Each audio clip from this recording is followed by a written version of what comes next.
So I'm changing out the filter roll on the Klir filter roller, and you can see I've still got the motor up there. I've got it out.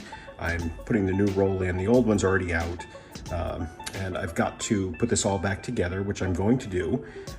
The one downside I would say about this, for the most part, I've really liked it. I would give this a solid B on a grading scale. But the one thing I don't like is the way I have it situated in my tank is that this side where you can see the filter roll, it's against my ATO box. Now maybe I can adjust that, but the only way I knew that the roll had run out was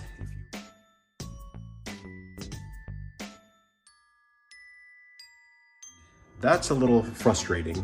Had I either caught that earlier or known that the roll was about to run out or had run out, I could have changed it sooner.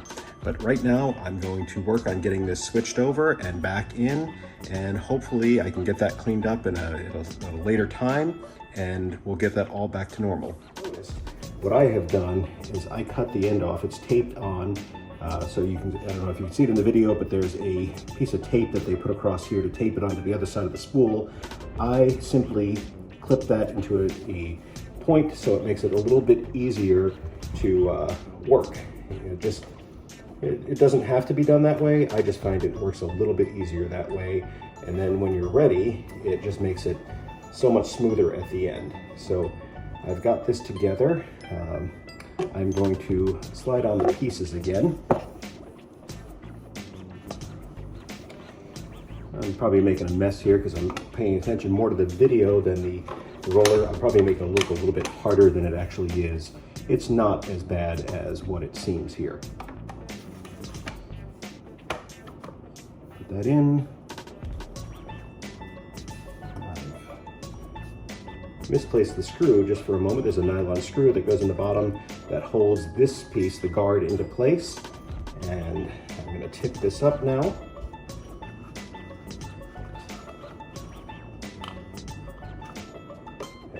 This goes right back into there, and you can take a little bit of, you want to leave a little bit of excess because you're going to want to tape that onto this spool, which is the spool that winds it all up. And if you look, there's a little hole on this one. That is where the motor axle goes into so that it can wind it up. So I stopped what I was doing to redo this, because what you want to do is you want to have the filter roll on there very straight, or as straight as you can, as even as you can, because if it's too far off, then when it rolls up, it's going to bunch up to one side and could possibly cause it to lock up. So we don't want that happening. So I had to stop this and get a different angle, and you can see how I have it taped on there. There's the tapered ends to where I put it to a point, and just make sure that the duct tape is on there securely.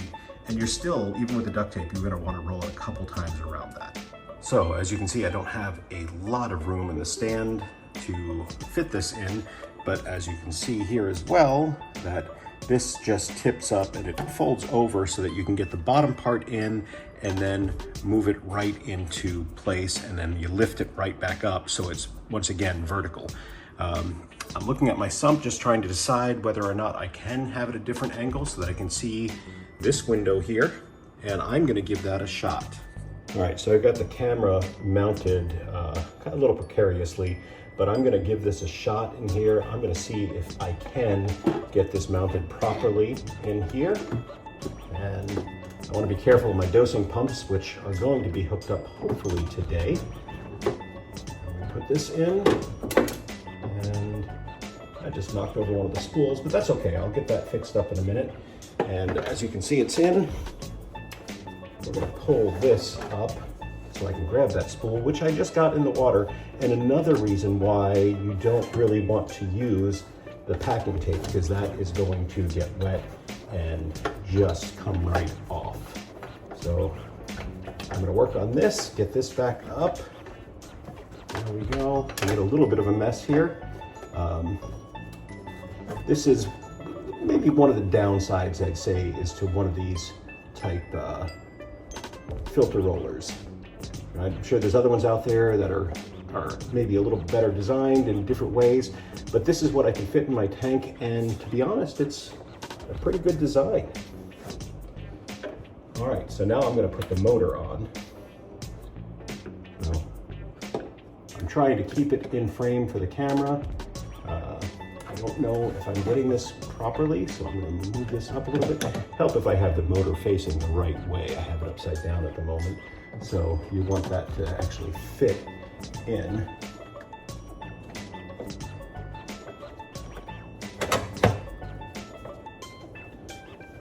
I can hear the voice of 1,000 people on YouTube or wherever you're watching this going, hey, that's so easy. Why did you do it that way? You took the hardest way to do it. And I probably did.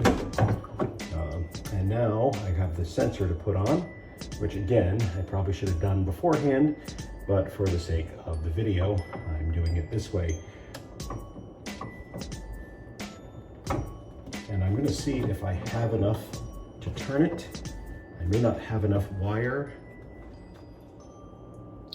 All right, so I got the sensor back in. I had knocked that out on the previous turn, and I'm going to lay this back in, get it in place. I'm going to slide up the cover, and I'm going to tighten this roll a bit, get any loose little bits right there, and then slide it back in. All right, so I fixed my problem with having this window facing the ATO box. Now, having it this way, I'll be able to see when the spool is up. Something that, you know, should have been a no-brainer for me the first time, but again, it is my first time actually using a filter roller to its full extent. The last one I had never worked properly, and therefore I never really had the opportunity to learn how to do it. The sensor is in place over here, so when the water, when this gets clogged up, the water level will rise and trip the sensor, and then this will spin. This will spin, and thus moving the roller and keeping it constantly clean. And you can see in there right now it's clean, and hopefully that'll mean that I can avoid this type of mess again in the future. Okay guys, what I'd like to say about the Klir filter roller is, for the most part, I really like it. As I said earlier, I give it a solid B on utility here, you know, the way it functions, the way it keeps the tank clean. I'm gonna bump that up to a B+ because part of that was my error, having the window facing the wrong way.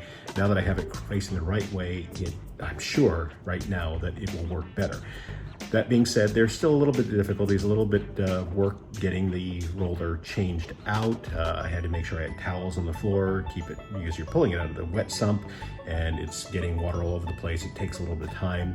It's a little tricky getting the spool out and putting the new one back in, but again, solid B+.